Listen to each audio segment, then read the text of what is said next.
just dropped the book. Good start. So is it Rachel that goes into rehab, or is it her sister? Let's see. Basically, her grandmother leaves these letters for her. Chelsea Jane Watson. Hello you guys, welcome back to another video. In today's video we're going to talk about the books that you can read this spring, and we're also going to talk about a couple of books that I would like to read this spring. So get yourself a cup of tea, get a cup of coffee, get a snack, whatever you fancy, and let's get into the video. First of all, if you're new here, my name is Atlas, and on this channel we talk about all things books. So by all means subscribe, I would love to have you stick around. And yeah, let's talk about some books. So to start with, I have two books that I am hoping to read this springtime. So these are books that have been on my TBR, not my physical TBR, but they've been on my TBR for a while. I just hadn't bought them yet. So to start off with, we have Rachel's Holiday by Marianne Keyes. The back of this says, meet Rachel Walsh. She's been living it up in New York City, spending her nights talking her way into glamorous parties before heading home in the early hours of her adoring boyfriend Luke. But her sensible older sister showing up and sending her off to actual rehab wasn't part of her plan. She's only agreed to her incarceration because she's heard that rehab is wall-to-wall jacuzzis, spa treatments, and celebrities going cold turkey. Plus it's about time she had a holiday. Saying goodbye to fun and freedom will be hard, and losing the man who might just be the love of her life will be even harder. But will hitting rock bottom help Rachel learn to love herself at last? So is it Rachel that goes into rehab, or is it her sister? I'm guessing it's Rachel that goes into rehab. Anyway, I read Watermelon by Marianne Keyes, which I will talk about in this video, and that book was amazing, spoiler alert. So I'm really excited to read this book.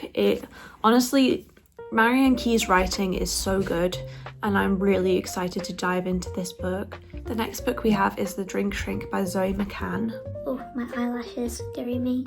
I really am excited for reading this book, and it's also a really gorgeous edition. It's super floppy, and also what's interesting about this book is it's told through text messages. So Claudia Kelly couldn't be happier about her marriage ending.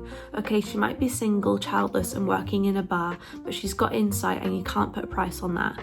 Besides, she's embarking on a new literary project that she expects will turn out to be her passport to success, a self-help book dispensing cocktail-based solutions to life's most pressing dilemmas. From financial hardship to infertility, Claudia's experienced them all, and she doesn't see why she shouldn't plumb the depths of her own misery for laughs, especially seeing as she's 100% over all the things that have happened to her divorce included. Told through text messages and cocktail recipes, The Drink Shrink tells the story of one 30-something efforts to rebuild her life with the help of a cocktail or three. You'll laugh, you'll cry, and you'll come away convinced that when life gives you lemons, there's only one sensible solution: put them in your gin. This book, I don't know what it is, but these two books in general, they scream, not fall, they scream spring to me because they're so lively and they seem quite upbeat. So I'm really excited to read this book. It seems really nice, and you can see on the inside that it's told through a lot of text messages and some other like cocktail recipes, as it says, and it just seems like a really fun, easy to read book. So I'm really excited to pick this up. Now we're moving on to the books that I have read that I think you will really like to read this springtime. So to start off with, we have Mansfield Park. This book was like a 3-star for me, but the reason why I'm mentioning it is because lots of people really enjoy this story.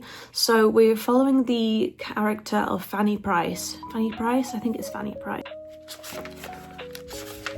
Let's see. She's called Fanny anyway. I don't know if it's Fanny Price, but she's called Fanny. And she is basically this orphan, I think.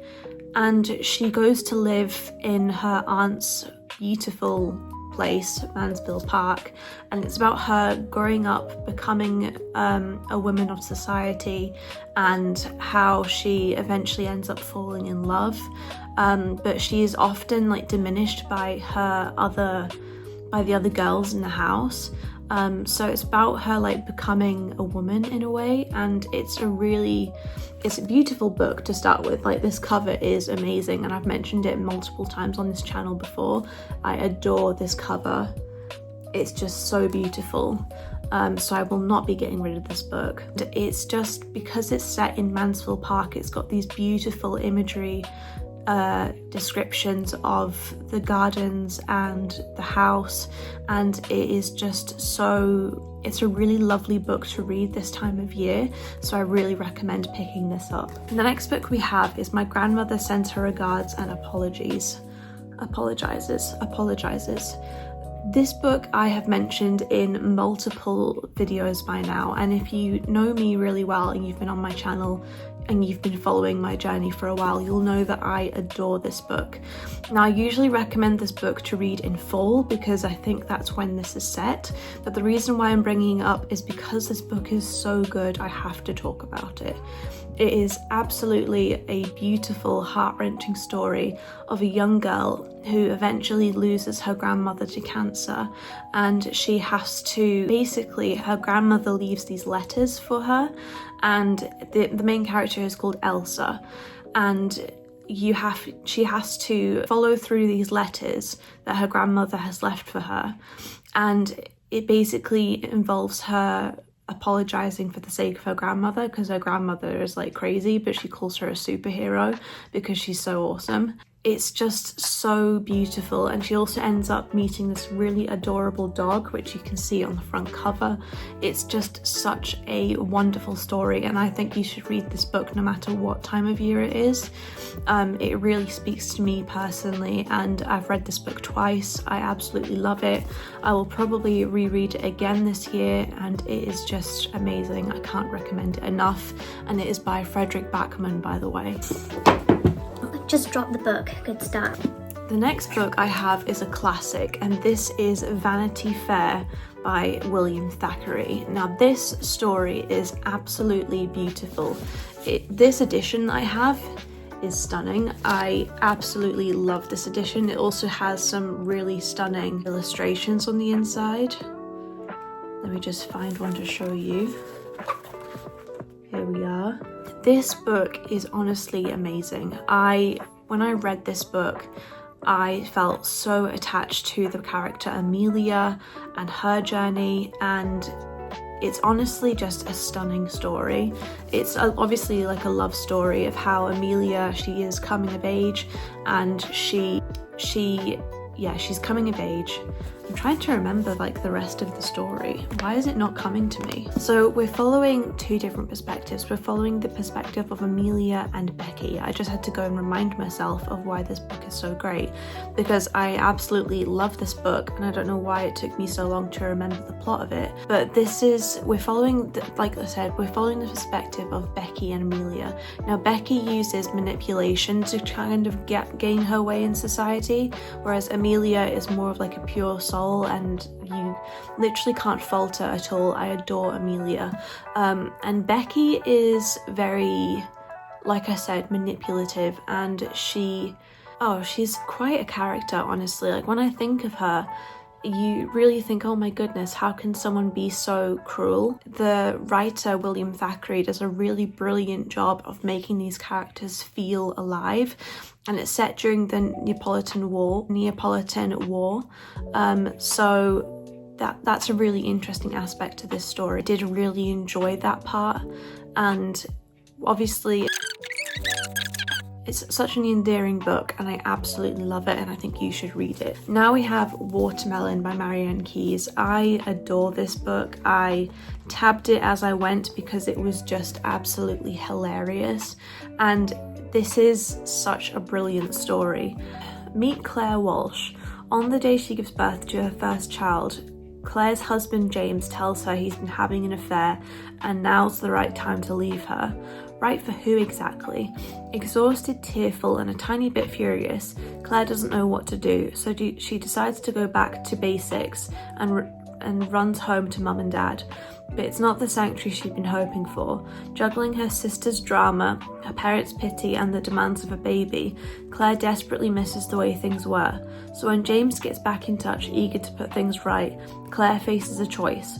Will she forgive and forget, or can she find the courage to take a chance on herself and start a life of her own? This story is absolutely brilliant, and it's very much a springtime book. I actually read this during spring a few years ago. I can't remember what year it was. I think it was probably like about 3 years ago, and I adored this story. It was absolutely brilliant and so funny, and just the banter between Claire, her mum and dad, and her sisters is very homey and very wholesome. And also just so funny. So if you're looking for a good time and you're looking for a laugh, I absolutely recommend picking up this book, and I'm really excited to pick this up and read this again. I might read it again this spring, I'm not sure, but it's just so good and I can't recommend it enough. We've got a lot of Jane Austen books in this video. Now we have Emma by Jane Austen. Did I say Jane Watson? Jane Austen. She's a brilliant writer. And Emma by Jane Austen. This is a story that will always remain close to my heart. Obviously, we're following the perspective of Emma, and she is a young woman of society, and she has her best friend. I can't remember the name of her best friend, but basically Emma takes it on her shoulders to try and find a mate, a companion for her best friend.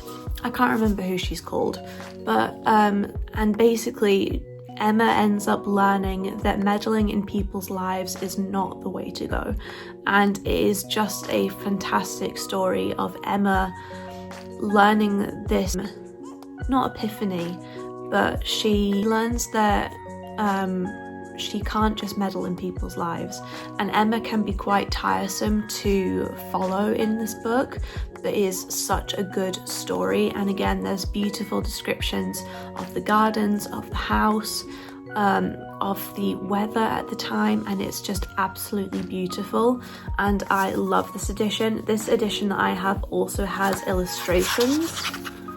I love this edition. I don't know what it is or what the dust jacket used to be, but I've had this book since I was 15 and I adore this story. I will probably reread it again at some point, but it's so good. It's absolutely brilliant, and I do recommend you picking this up. And last but not least, we have Keys to the Streets by Ruth Rendell. This story I absolutely loved. This was a stunning book. The descriptions alone have you gagged. It is absolutely beautiful, and it is so unique. We follow that's it, just checking the blurb. We follow the perspective of Mary Jago. I'll just read you the blurb quickly. Mary Jago had donated her bone marrow to save the life of someone she didn't know, and this generous act led directly to the bitter breakup of her affair with Alistair. For him, it was though her beauty had been plundered, but the man whose life she had saved would change Mary's life in a way she could never have imagined. Located in the area around Regent's Park, Ruth Rendell creates an atmospherically charged universe where a young woman's life is in danger, both from the middle-class world she knows and another world of the dispossessed and deranged.